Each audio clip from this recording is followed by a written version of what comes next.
All right, Sticky Four podcast, same again. I'm Callum. I've got Daniel, Aye. Sima, Ew. and returning from our Wish You Were Here review, Melissa. Welcome back, Melissa. Oh, hi. This week we are reviewing a film I've wanted to talk about for a while. Is the 1976 made-for-television film Nuts in May, directed by Mike Leigh and starring Roger Sloman and Alison Steadman.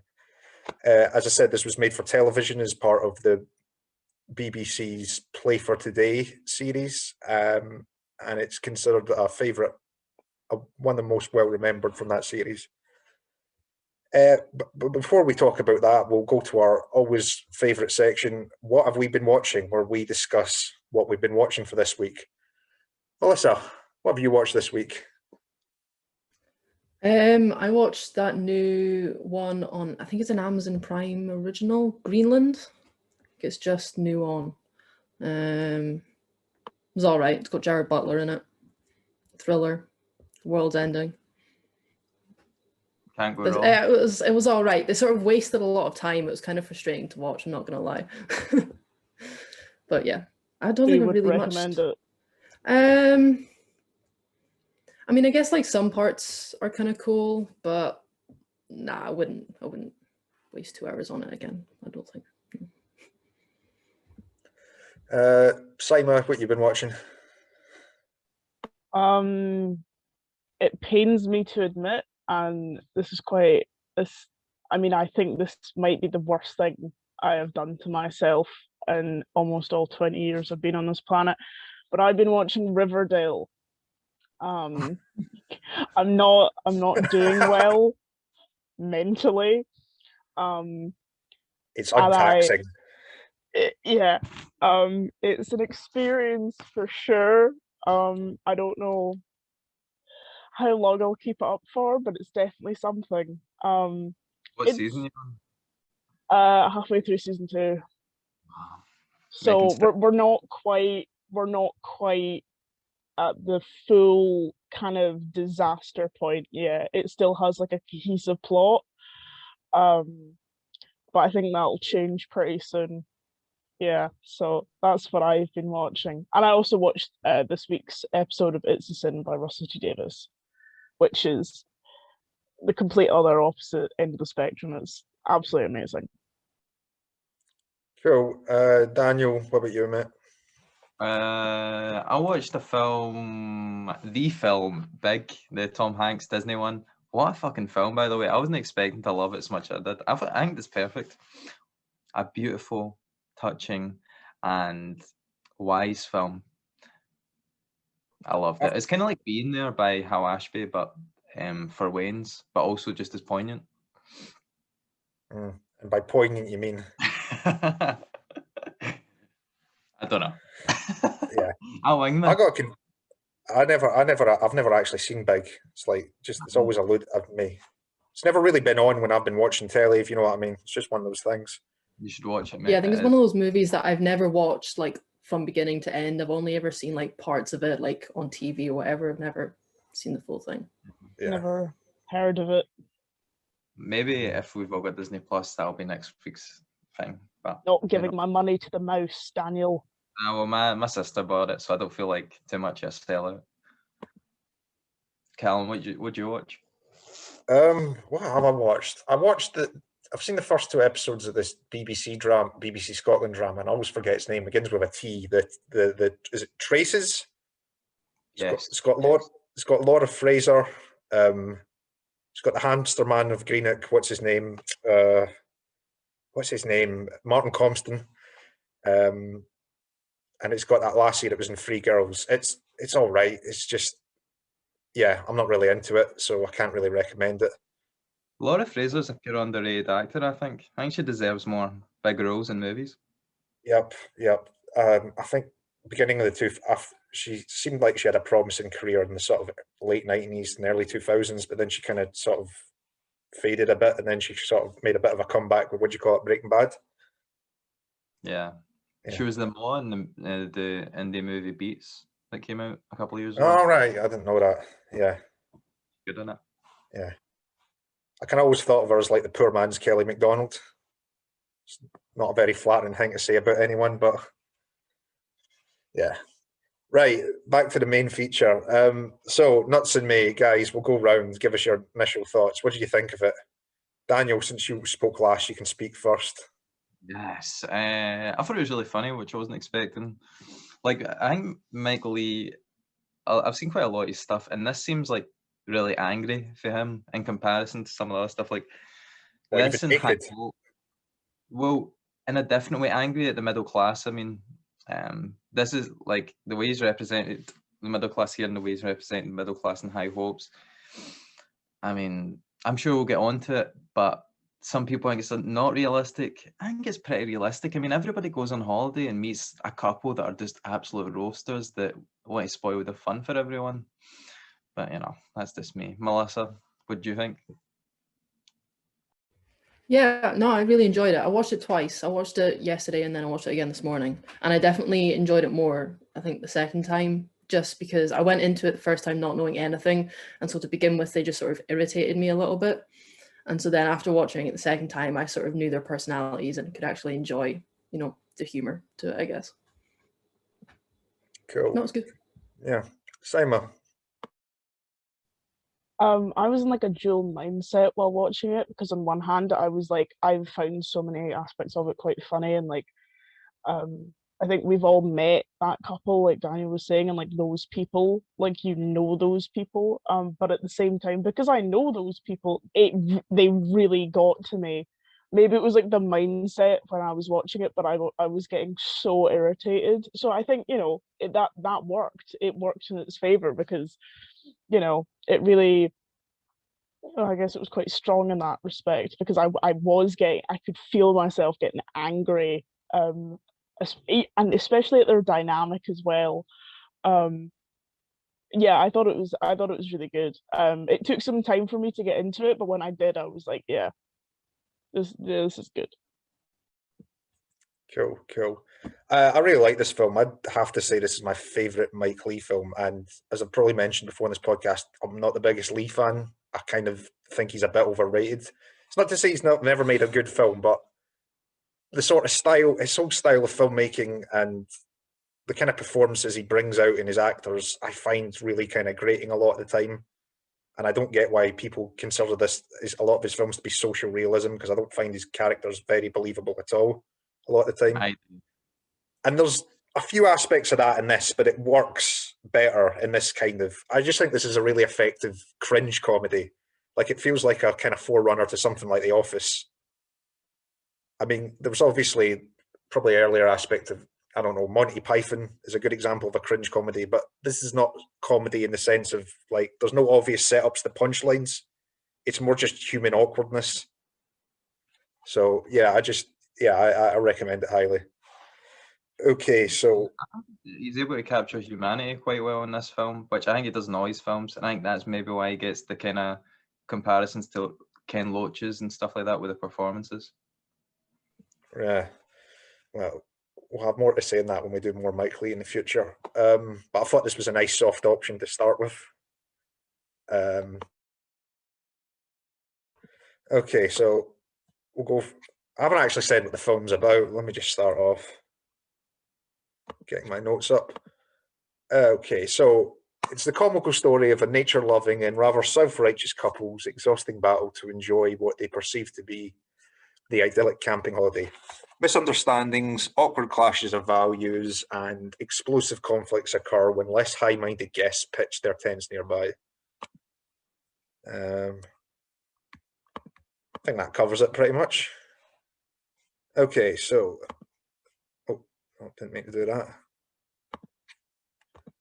So the main couple, childlike Candice Marie and eccentric obsessive Keith, arrive at a campsite in Dorset and pitch their tent in a quiet, suitable spot for appreciating the nature's wonders while keeping other humans safely at arm's length.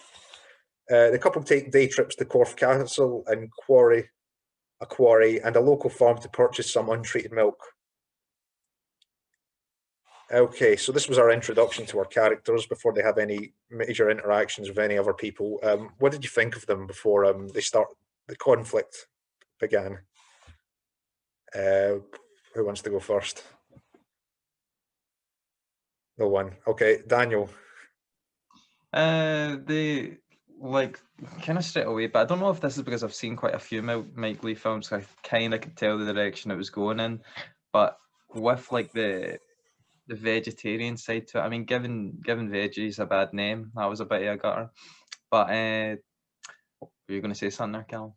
Well, I was going to say, if this film was made today, these characters would be vegan. Yeah, definitely. Yeah, I mean, that goes without saying. the kind of introductions were good because, especially Keith, like the way that guy just embodied. I forget the actor's name, but it was able Roger to embody. Sloman. Yeah, and I also think that Candice Marie was played pretty perfectly as well, like diligent and kind of childlike and like sweet to like a not toxic extent, but like fucking getting on your nerves, kind of sweet. But yeah, good intro, Simon.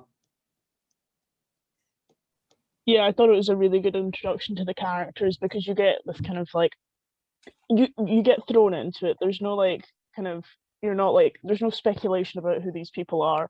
You can see like you can see who these people are going to be throughout the film and like how they're going to react to things. I think it was a really good setup for them. He was just, I mean, straight off the bat, like that guy. Like I know I keep saying that, but like there's like it was like painfully accurate at points because I've I don't know, I've been at parties and there's like been that guy, and it was just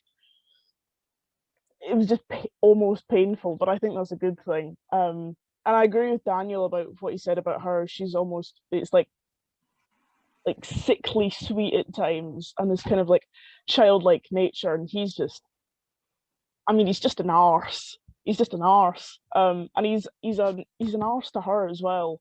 So yeah. Like I mean, throughout the film, whenever there's talking to an official or somebody, he insists that she stay put and he does all the talking.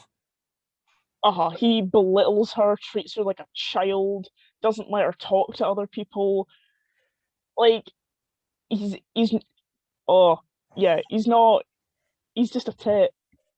Yeah, it's in stark contrast with the fact they have this exterior of being like hippie, free loving, or not free loving.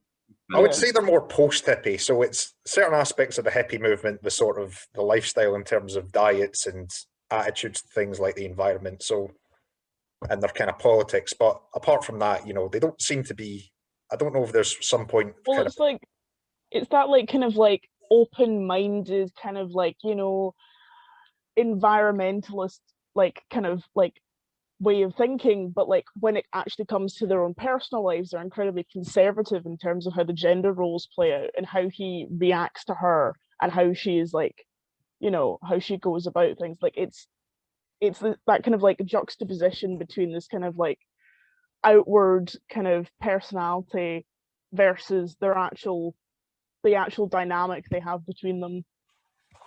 Yeah, I kind of get the sense part of the reason that they're together is because, Keith is someone that he can domineer. Like, it's not to the point that he's abusive, but he just likes to take charge, I would say. You know what I mean? I would say it's verging on, like, I wouldn't say it's like full blown, but I'd say like there's a lot of red flags. Like, I mean, she's not without. Yeah, he's just like so possessive and like just like emotional, like mental abuse, I guess, and just like taking advantage of her. Yeah, he's controlling. He's borderline manipulative. He's just, and he belittles her. He makes her like out to be a child. She is kind of like that, admittedly. Yeah, but like that doesn't mean you treat her like one. She's an adult, I get the sense she's probably had quite a sheltered upbringing. She's not like a great person herself. She's like really irritating, but that doesn't mean anything. It's like he treats her like a child, and he's really controlling. And I'd say it's like abuse, but like it's not physical. Yeah. What was I going to say there? Sorry, go on, Daniel. I said maybe for the 70s when this was made, it probably wasn't considered like abusive, but now looking back, Oh no, I mean Maybe, definitely yeah. people watching this then would still think that Keith was an arsehole. Like, Yeah, but not to the same extent, you know. yeah, There's I no mean, question that Keith's an arsehole. It's more about like what was like appropriate in terms of like relationships portrayed in media back then, I guess. yeah, I mean, she's like I said, she does kind of stir things up a bit from time to time. She may not realize she's doing it. Bits when she insists that he sometimes acts when dealing with other people, when to be honest, they really should just leave well enough alone. She kind of encourages that sometimes. The So radio, is that what you're talking about? well, the bit with the radio, and also the bit where later on when the new campers arrive, and she's constantly telling them what they're doing, that kind of thing. So No one's saying she's not annoying. She yeah, is. no, but I'm saying it's not like she's not totally innocent of how they interact with the outside world as well. Like it's not all down to him, is what I'm saying. Oh yeah, like it's not all down to him and how they interact with the outside world, but like when it comes to the inside world, that's on him, like Yeah. on their inside world. But yeah, Okay. she's incredibly grating, and she's also a complete wet blanket. Like the thing about the radio, like disturbing the people. Keith, do something. I was literally like, that was at one of the points that I was literally, I could feel my blood start to boil. Yeah, I Which mean, is, you know, props to the creative team, but yeah. Look, to be fair, Ray was most of the time when they're annoyed with people, they are in the right, but how they approach it is completely. That's what causes the problems. It's because they're crap at dealing with people. They've got incredibly poor social skills. they have Some of the no poor social skills, and they have like this weird concept of nature in the countryside, which was incredibly grating as well. Yeah, Leave that for later, though, I guess. yeah. We're getting ahead of ourselves. I kind of wrote down, so it was £10 for 10 nights at the campsite, and I went on the inflation calculator, and that comes to. Let me just get my notes up. £10 in 1976 would be worth £73.61. I haven't gone camping for many years. Could any of you is that reasonable? That That's a sounds like a lot of lot. money. That's a I don't think it'd lot be of that money much. for like a field in England. I know, but two people, one tent, one car. I I still mean, don't we think it'd be didn't. that much. Yeah, I guess my only camping experiences within like camping sites, we never had a car, so maybe it's more for a car. Okay. And there was like, and I was like a kid, so I don't know, but like that seems really expensive. Yeah. Fair enough. Because I remember at the end when he tried to get his money back, and he really doesn't have grounds for a refund. Like it's got nothing to do with the campsite. What happened? But yeah. So what half of that be? Just roughly about 40 something pound for 5 nights. I don't know. Right. So as I said, I was going to say about there's one thing I didn't like about the name Pratt. Keith's surname is a bit on the nose in terms of writing. Like I realise Pratt is an actual name, but for something that's kind of meant to be quasi-realistic, I just thought having his name be Pratt, that's a bit too Yeah, easy. and it's said quite a lot as Yes, K well. Like Pratt.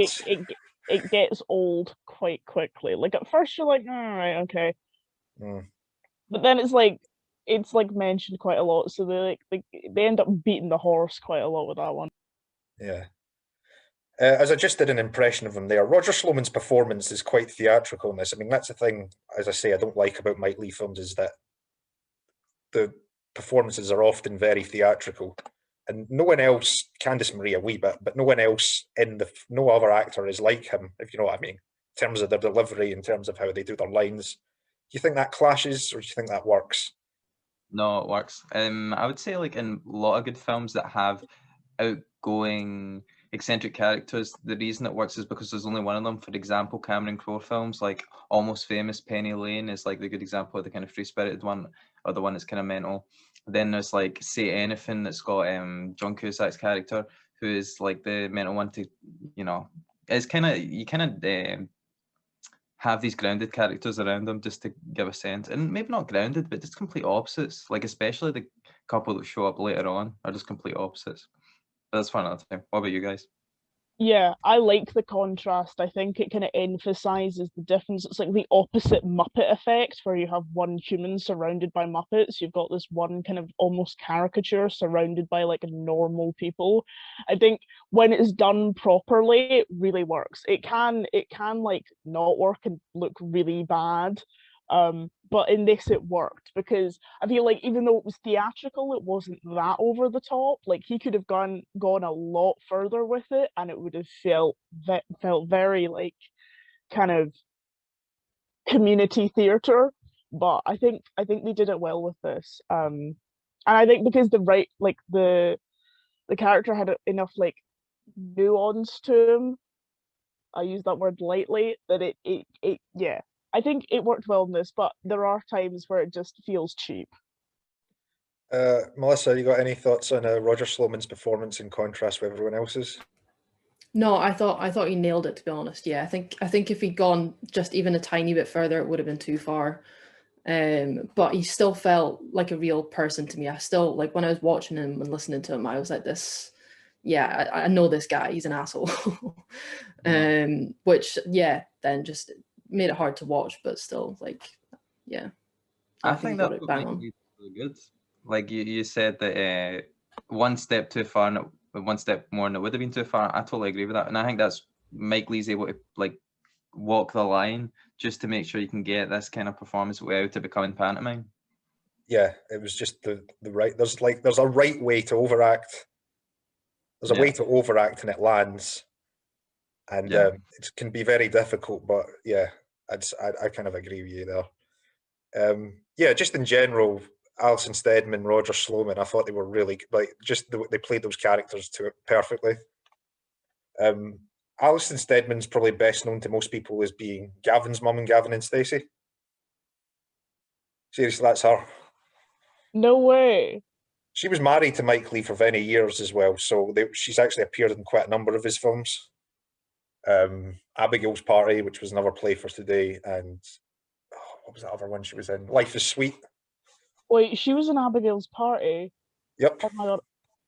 I watched that a few years ago. I love that. Yeah, yeah. She's in Life is Sweet as well. Yeah, she's a mum. Oh, right. She's brilliant in Life is Sweet. Yeah. Wow. Yeah, she's a good actress. Yeah. Yeah, I mean, she still gets recognised. Roger Sloman, it's kind of a shame. He's never really had a role that, since then, I think that he's so super well known for. He's one of those actors that just pops up in everything. Like, if you look in his IMDb, you'll just see he's appeared in everything, had a turn in everything. There's a lot of comedy. And he actually did have a small part in Mike Leigh's most recent film. What's it called? Peterloo. Yeah, just he played like an office clerk or something. But he's a good actor. So Good on him. Yeah, good on him. So later on, we're introduced to Ray, who's another camper who's set up his tent not too far away from Keith and Candice Marie's. Ray's a trainee PE teacher, and the first point of conflict we have with another character is that he is playing his radio quite loudly, and he's sat about 30 feet away from it. This obviously annoys them, and at Candice Marie's prodding, Keith goes and asks him to switch it off, and he doesn't. What did you think of that whole sequence? I would say that, my personal opinion, I'd say that they were in the right, and to be honest, how they handled it initially was reasonable enough. Yeah. What do you think? Daniel, you go first. You go. Okay, I'll go. I was thinking that that the character of the PE teacher seemed quite like unexplored and a bit mysterious, so I kind of wasn't sure what to make of the guy, because he seemed to get more and more sound as the movie went on. I don't know if you agree with that, but in that first opening scene, I don't know if they just didn't know what to do with the character in that first like opening scene, because he seemed like a bit of a dick, or maybe it was just to show the kind of difference in the middle class's kind of really polite mannerisms and the working class guy who's not afraid to just be like that, not fuck off. I think maybe there's something to do with that. Look, I can understand Ray's reaction to a bit because nobody likes to get a lecture from a total stranger. That's obviously going to get people's hackles up, but Yeah. you know, they're kind of right. Like, why are you blaring a radio that you're not even listening to, and standing so far away from your tent whilst you're doing it? That would annoy me. I don't like it when people play their phones and play music off their phones in the Yeah. bus. TikToks Maybe now. it's just Not everybody wants. maybe it's Not everybody wants to hear your music. maybe it's just my personal opinion, but I actually don't mind hearing other people's music. I quite like it. Mm. So I don't know how I would have gone about that situation, but I feel like, you know, I agree with Daniel. It was kind of an odd setup because as we get to know the character, it almost seems out of character for him to do that. Like he's he's not reserved, but he's not like He's this affable. like yeah. You know, like it seems just a bit odd for him to be like something miles away blaring music for no reason. Can When I we just actually point? get to know him.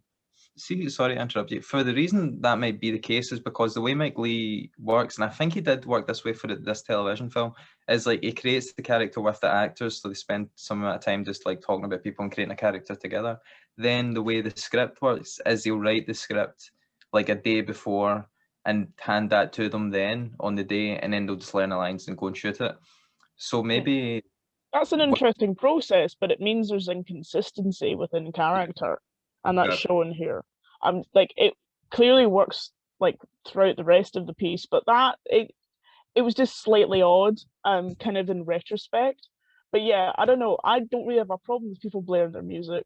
I quite like it actually. So, and I feel like I don't know. I don't see when people go up to people and are like, "Can you turn that down?" I'm like, "What's the issue?"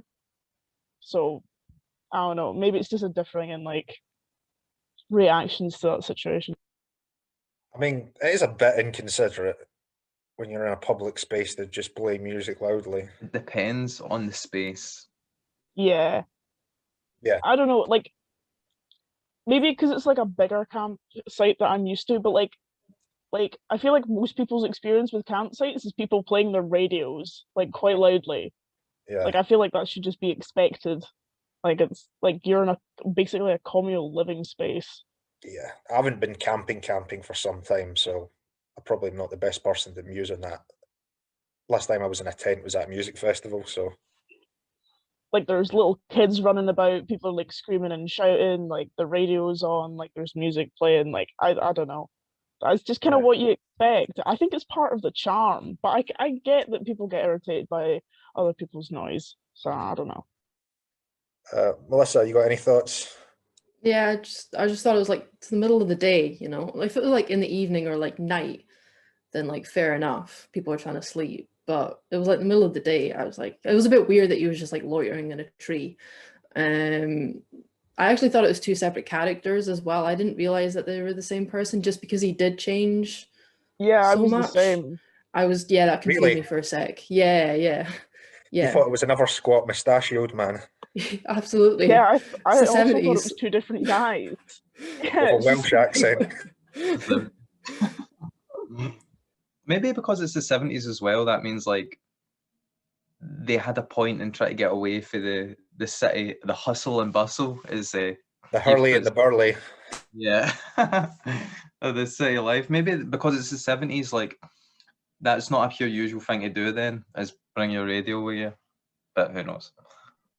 I mean, this is the days before headphones and like, having a small thing to play your thing on was ubiquitous. So How's it yeah. any worse than them playing their guitars and singing? That was That's it. Like, Oh God, I wanted to get onto Yeah, that. exactly. Their You know, That was guitar, painful. their guitar. Before we get to the scene, which that involves it heavily, they're just in general their guitar banjo compositions. What did you make of them? They're not bad singers, but really funny. She's not a bad singer. She's not a bad singer. I'm sorry, if I went to a campsite and heard those two, I would leave. really, I would leave. would you It not just reminds think it me- was funny? I mean, yeah, it was funny, but like in the film, it was funny. If it was in real life, it wouldn't be. Yeah, It reminds me of when I went to a hostel in Edinburgh for my friend's birthday, and there was just a room of people with fucking guitars, and none of them could sing. They were just all, it was like Beatles or something. It just reminded me of that. I was like, this is painful. I mean, it was like funny to watch, but if that was like real life, it would just be, oh no. Yeah, I remember I was in Munich a few years ago at a campsite / hostel, and there'd be a big fire at night, and there'd be a guitar getting passed around, and everybody would sing and drink. It was all right, but fucking Wonderwall every night. Yeah, see, it's like fine if you're all having a good time, but it was the fact that it was just like the kind of communal living space with like four of these wankers all singing like Yellow Submarine on repeat. Like everybody loves Yellow Submarine, but there's only so much you can take. Yeah, yeah. So Keith and Candice Marie go to where is it? They go somewhere. They go on a walk, and it's raining. And on the way back, they see a man walking along the road, and it's pouring down rain. They decide to give him a lift, and it turns out to be Ray.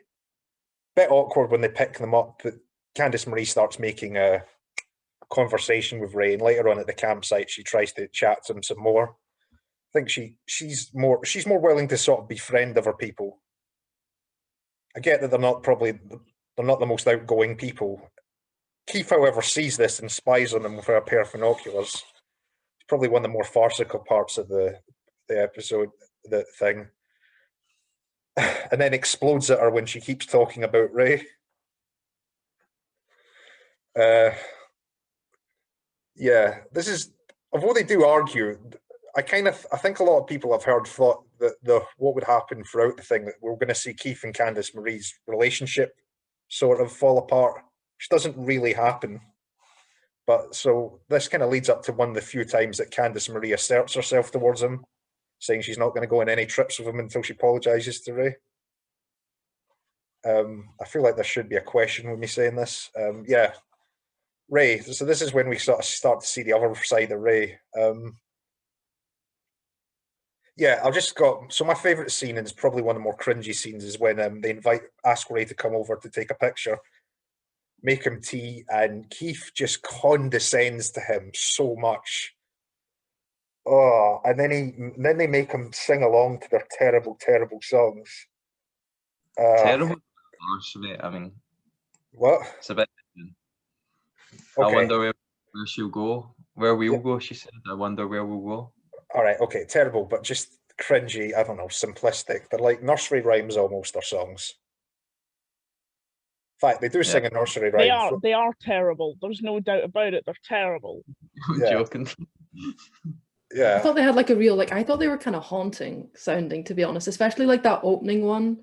I was like, oh, is this a horror? Because I didn't know anything about it going in. Rural Like, setting. most of the movies that I've seen from the 70s are horrors. I was like, oh, is she going to kill him at some point? When's it going to happen? Singing her wee song. Yeah. I felt so sorry for Ray in this scene. Like, even when they get to sing and he has to stop and explain everybody's part in the song, it's just, when it's so obvious because they're singing it as it starts. Before that bit was gold, though. Before he sings his sorry, line, Dan, continue. Before he sings his line, he'll go, my line, then sing his line. Oh, that's Candice Marie's line again. That was just, it was gold. And on every and in every single thing they lecture him, when it comes to tea, sugar, smoking, when he asks, "Oh, do you mind if I smoke?" He goes, "We don't smoke, Ray. We don't believe in destroying your." The thing they pointed out about the car was pretty, or the Ray pointed out about how they drive a car was pretty spot on as well. Remind me. So the Ray was talking about how. They were talking about how they do way destroy the planet by polluting other people's air or the Earth's air, and then Ray pointed out that they drive a car. Yeah. Yeah, that is true. There's also, we're talking about diet, and they were saying how, humans are frugivores, which is not true. Humans are omnivores.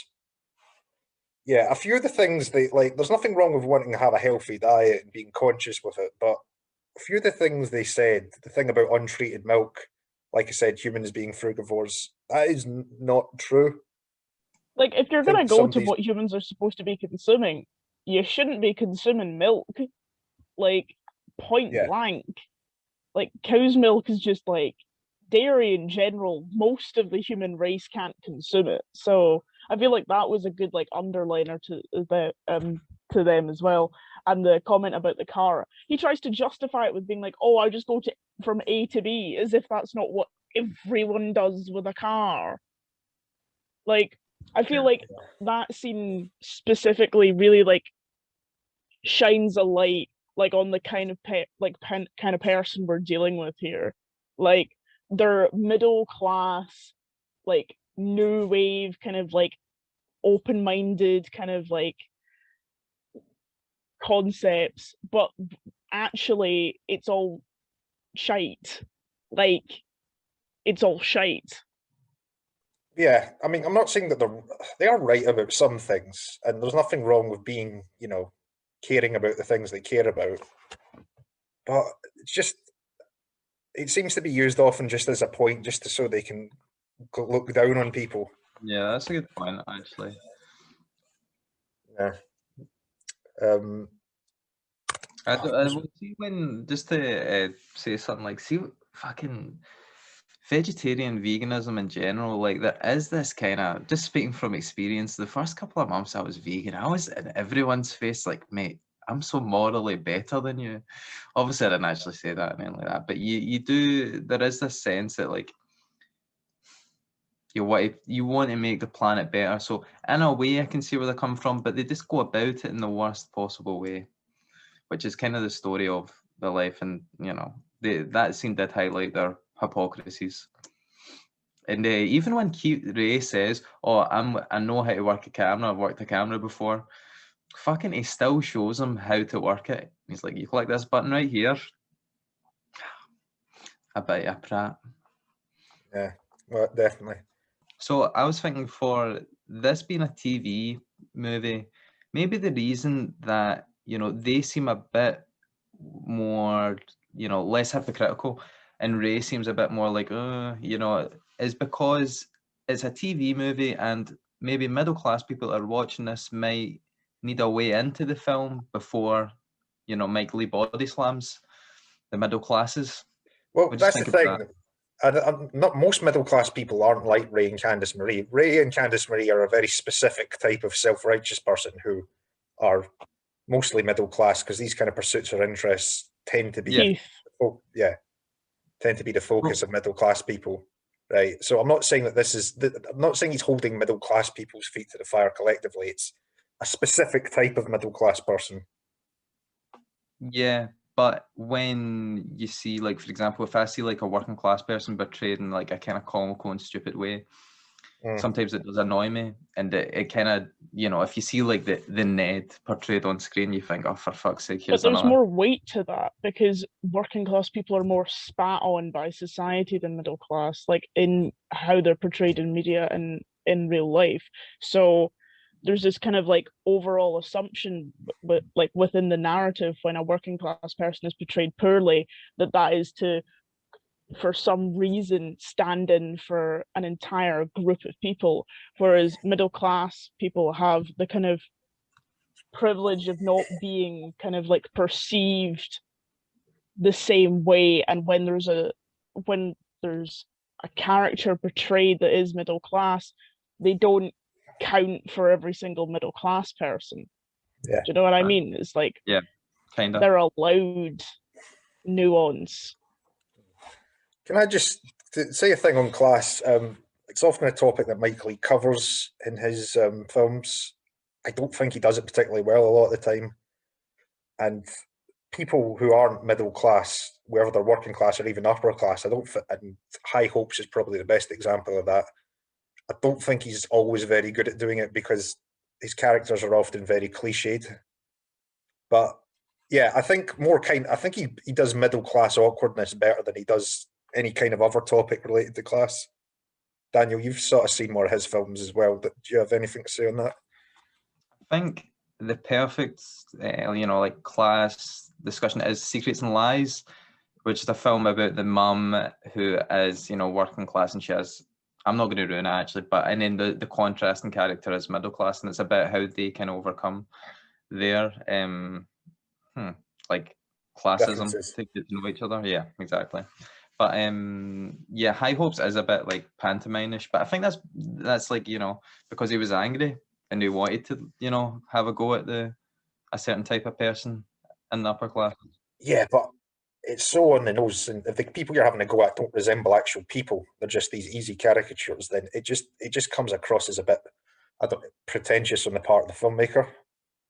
Yeah, but I mean, you wouldn't say Little Britain's pretentious. You'd say it's about shite, and that's kind of what you're I describing used to as like well. Little Britain. Yeah, well, I think we'll have Little Britain's a discussion for our podcast. Yeah, sure. Anyway, we'll move on. So I would say that this episode with the guitars seems to sort of this is the thing that makes Ray decide to totally kind of just patch them. He's not really interested in their company much after this. And then we get to the introduction of Finger and Honky, the Brummy biker couple who arrive very loudly. Okay, so before we get to the main sort of confrontation between these characters near the end, Finger and Honky as characters, what do you make of them? Melissa, you can go first. Yeah, I don't know. I just think they're the perfect sort of mix to throw in between, you know, Ray and those two clowns. Yeah, I think they just added, you know, the perfect amount of a different kind of normal, I guess, while also sort of, you know, causing trouble at the same time. Yeah, I thought they were good. I really like their characters. I thought I agree with Melissa. They kind of bring this kind of like a new component to the dynamic that's been established. I like that. I really liked her boots. I know that's like a really minor detail, but that was one of the first things I noticed. And I was like, yeah.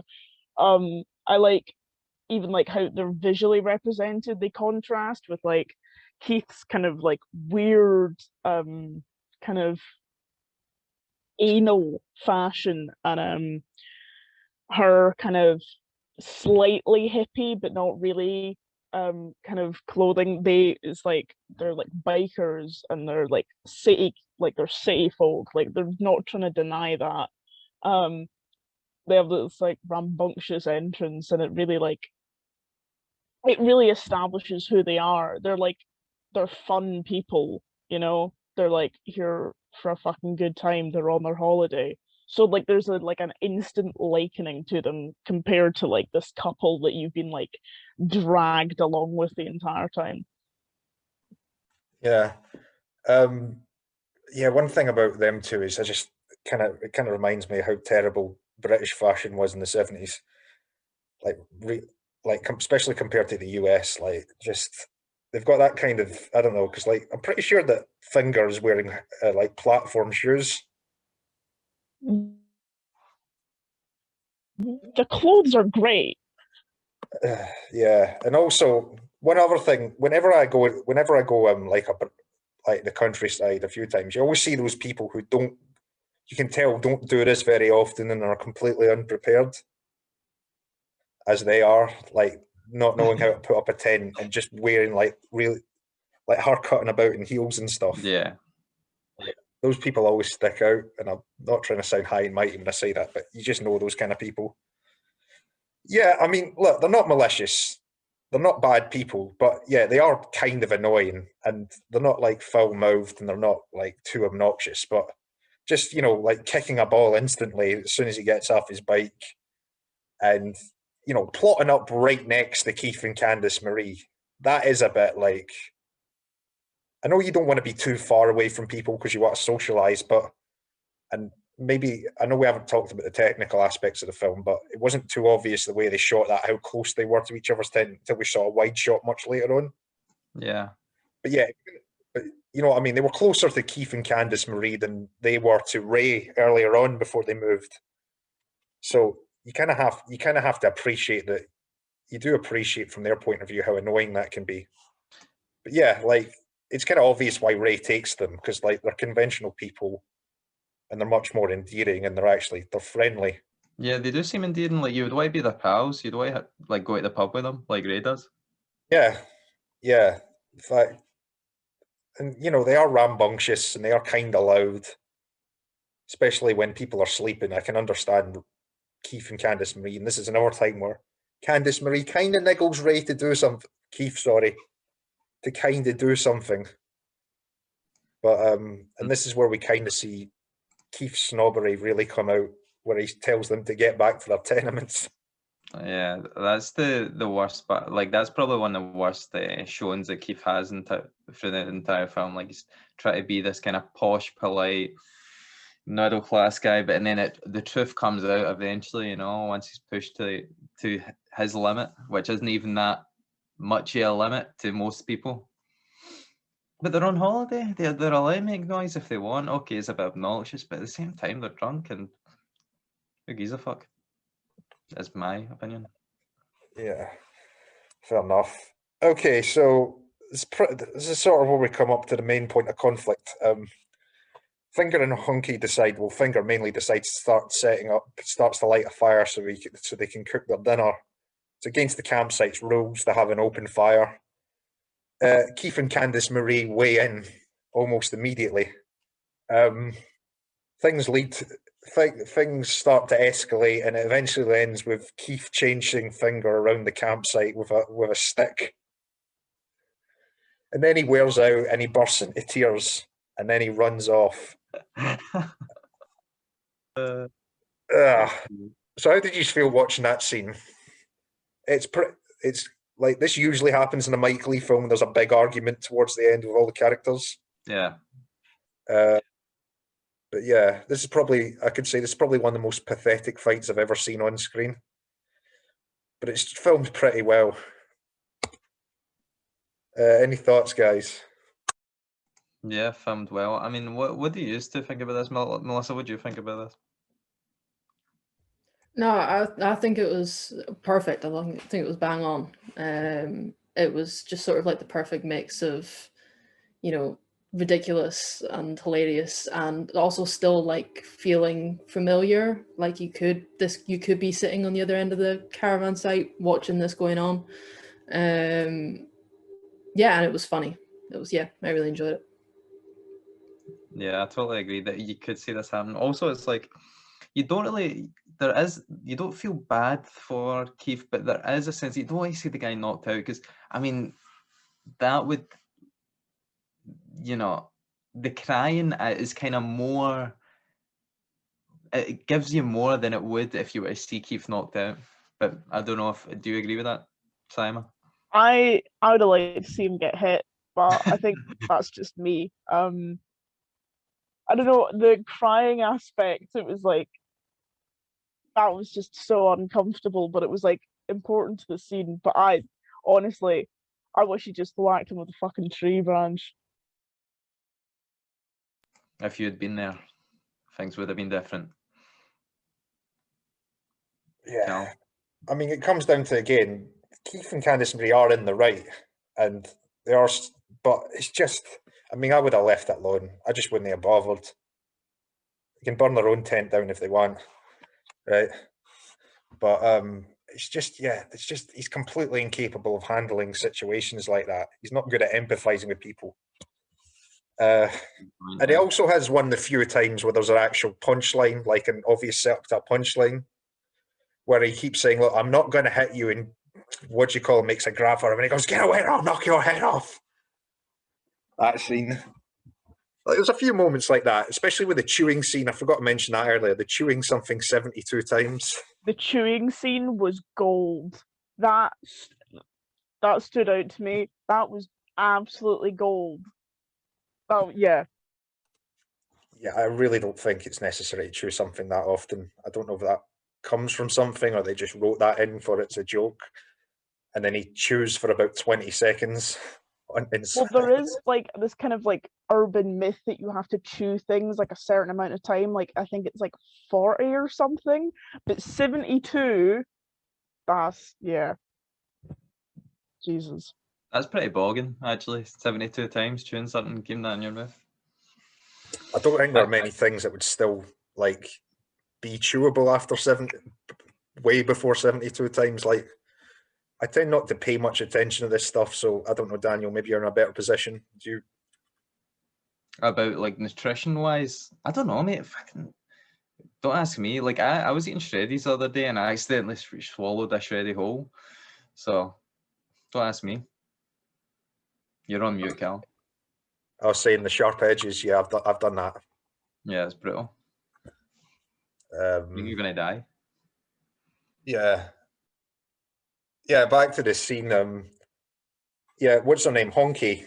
Yeah, they don't have. I'm guessing these are just nicknames. Finger and Honky. Well, obviously they are. She tries to de-escalate things. Then she feels like her only option is to kick over their trestle table. Didn't she have a knife out as well? Yeah, she did have a Like, why knife. did she she just whips a knife out? I thought what that was was she a bit planning much. to do with a I knife? don't know. She's like holding the knife and I'll kick the table over. Like, calm down, love. Like, Jesus. Yeah. Yeah. So after that, they decide to leave. Keith, as I mentioned earlier, Keith tries to get a refund, but that doesn't happen. And to be honest, like I said, he's not really entitled to a refund. Ray wasn't present, so he misses all of this and has to be told by Finger and Honky. They leave as well. I'm guessing Keith must have grassed them up in the end, so maybe they were asked to leave. Finger and Honky, do you remember that? They're on their bike and they're talking to Ray, and then they head off saying, "Oh, we can meet in Swanage." Yeah, I mean that's pure gutter for the two of them. See, I think it's a testament to how funny that scene actually is. Like how we can still laugh about it now. The fact that that woman whips out a knife. But see the fact that they go to the one thing that was kind of skipped ahead of was the bathroom conversation that the two women have towards the end, like Candice and is it Honky?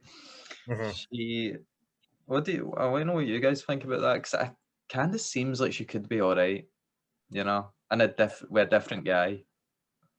I feel like she's. Maybe I'm misremembering this. Would it be true to say, okay, from observation, she seemed a bit. Oh, she seemed a bit gutted that Ray was making friends with them and not seemed because they don't really have a conversation. She just says good morning to her, then asks if she could just get her towel, and that's it. Like, I suppose two characters like them two, who are kind of extroverts, Finger and Honky, and a bit loud and a bit this. She feels maybe she was supposed to say that somebody like Candice Marie would find it difficult to kind of, I don't know how to approach them conversation wise. I don't know. No, you're spot on. But well, there's always a stereotype of when women go into the bathroom together, they bond. So I was surprised that there wasn't when I seen them go to the toilet together. Maybe the women can comment on this, but I did think for a second there was going to be some sort of reconciliation between, just because that's all you see in like film and TV. First thing in the morning, absolutely not. That's yeah. Yeah, I mean, you sort of have to know each other surely beforehand before that happens. I don't know. So anyway, they head off to find a new campsite. They're not very successful. Keith suggests if worst comes to worst, they can stay at a bed and breakfast. And then they get approached by a policeman who inspects their car. Keith once again talks down to Candice Marie when she tries to tell the policeman something, and he insists that he will handle this. And then the policeman looks in the back and he finds a worn tire and lets Keith off with a warning saying this is illegal, and then sends them on their way. Now, I'll just say first, the policeman is being unreasonable. Like, he doesn't have any real reason to suspect why that they'd have a worn car. There's nothing wrong with the setup of their stuff. You can see out the back. He is just being a dick. But I kind of think like the whole point of that scene was just it's to juxtapose how Keith makes other people feel by talking down to them and sort of he basically emasculates Keith, someone with more authority, raking him over the coals for something petty. That's interesting, yeah. I never really knew the point of that scene until you pointed out the juxtaposition. Yeah, like, did anyone else take that from that scene, or was it just did it just sit weird with you when you watched it the first time? No, it's a good point you bring up, and in retrospect, that makes a lot more sense. You kind of get that feeling in that scene where it's like the roles are kind of swapped, but also it's just kind of slightly uncomfortable as well. Just because it's quite a long scene. It goes on quite a while.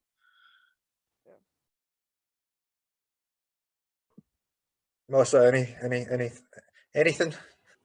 Yeah, I don't know. I guess as well, like the whole throughout the whole movie, he's been going on about like the law and the country code or whatever, and then just right at the end there, he gets pulled up for, you know, the cop for having a bald tire, which I thought was kind of funny. I enjoyed that. Let's even get a taste of his own medicine. Yeah, exactly. Yeah, no, he's not perfect though. Yeah, and Candice Marie, I sorry. feel like. Sorry, go on, Daniel. Well, I was just going to say that's interesting that you brought that up about how they were having to go at someone else for breaking the law in the previous scene, and then all of a sudden, that's thrown back in their face. Yeah, and I'm not even sure they were breaking the law. Like, I know some parts of the country that you aren't allowed to start a fire, but if it's just the rules of the campsite, is that illegal, or are they just like, I don't know. Does anybody... The way they were having the fire was pretty dangerous, but I don't know if it was legal. Him wanting to do a citizen's arrest, as if the police are going to come out because somebody started a fire in a campsite. Citizen's arrests are like, I don't really.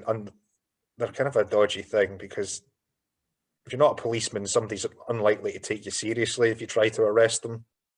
So it can lead to a pretty, yeah. I remember in the playground in primary school, we used to like citizens arrest people on a big good pattern. Really? All right. Was that in any other primary schools, or was that just theirs? Not mine, no. No, all right, Oh. okay. I would be like, citizens arrest you, dick. We've not touched on the like fossil scene, or have we? And I missed it. No, but nothing really happens in that. Yeah, it was just kind of funny the fact that they thought that they were getting dinosaur fossils.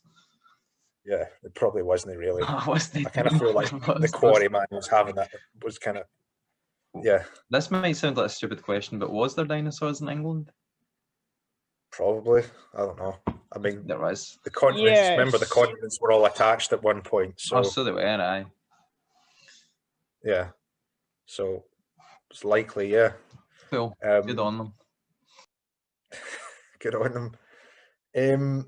Yeah, I was going to say one more thing about the policeman scene. You can tell Candice Marie's kind of getting a bit, kind of enjoying seeing Keith being emasculated by the policeman, saying, "Oh yeah, Keith, the tire is bald," that kind of thing.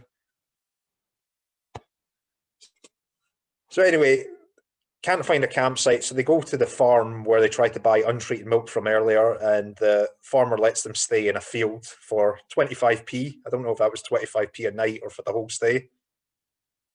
I went on the inflation calendar, and 25p is worth about, how much? £1.84 now.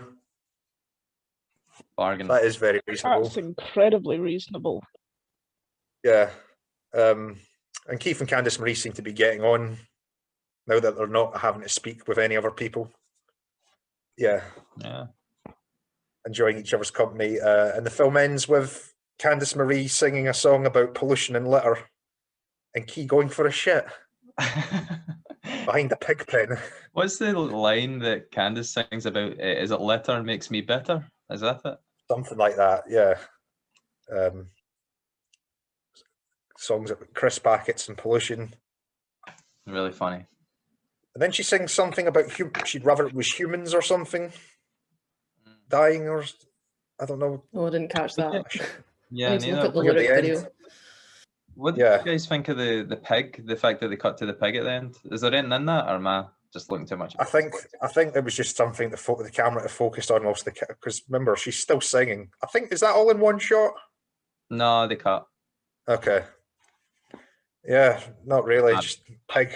Cool. I thought the thing with him Maybe. climbing through the fence was meant to be something. So again, like him sort of going on about the country code, and then he's just like clambering through this fence to go take a dump, you know. Yeah. Yeah. So I suppose, would you say it's an anticlimactic ending, or it's an unceremonious ending? But I suppose it kind of works. Kind of comes full circle. They finally found some peace and quiet. Maybe because it's a Mike Leigh film, I was expecting it. What about you guys? don't know, it wasn't a traditional ending in a sense, but it kind of wrapped up everything. Yeah, I mean it's a TV movie. There's not it's gonna be slightly different anyway. So Yeah, I don't know. I felt like for the pace of the movie and what the movie covered, I felt like the ending was about right. Nothing too over the top. Yeah. See, for the TV movie part, like it's so much better than most of the TV movies that I've seen. I mean, the only one that compares to is Spielberg's Duel, which is the first movie he made for TV. I don't know if you've seen that. It's fucking incredible. No. On YouTube. Made for TV films in America are a totally different kettle of fish. I mean, they're kind of synonymous with being kind of cheesy and cheap and all that. I think for especially the 70s and 80s, we kind of take them a lot more seriously here in Britain, because during that period, the kind of British film sort of industry was doing really poorly. So a lot of up and coming sort of filmmakers and actors kind of cut their teeth in making made for television productions. So Play for Today was one of the main ones. And I think Mike Lee's had three or four Play for Todays. There's also been some Ken Loach ones, I think. There's loads of them. Scum was originally a Play for Today. Oh, wow. Yeah, and it got banned, and that's why the theatrical version got made. Ah, right, okay. So I've seen the theatrical version because I've seen the one with Ray Winston. Yeah, right. Well, Ray Winston's in both of them, but yeah. All right. Yeah, so. So I think that pretty much covers Nuts in May. Anybody got anything to add? Anything we're not covered? Nope. Cool. Final thoughts, guys. Ladies first. I thought it was a really good film. I really enjoyed myself. I think I have to watch it again though to fully go over my thoughts about it. Yeah, and it was a good introduction to Mike Lee's filmography. So Yeah, I really enjoyed it too. Probably would watch it again at some point. 3 times. That's saying something. Yeah. I loved it a lot. Even after this conversation, I feel like I love it more. Good stuff.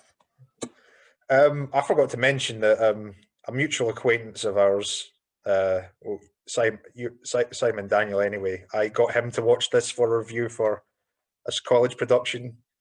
He did not enjoy it at all, but I don't feel, you know who I'm talking about. I don't think it's his thing. No. He was on a podcast last week, was he not? Week before last, yeah. Good on him. Yeah, I think I might still have that somewhere. Have to rewatch it. Yeah. I think it's not to everybody's taste. It's very, very British. I think that goes without saying. But yeah, it's a quality. If you don't mind a bit of cringe, it's quite and something that's a bit low key and a bit subtle. Yeah, I mean, it's not too subtle, to be honest. It's a good film. Right, I think it's your turn next week, Daniel, to pick a film. Yes, I don't have anything planned yet, so maybe we should just cut this bit. See you next week, folks, hopefully. Bye. Podcast. Bye. Yeah. Bye-bye. Bye.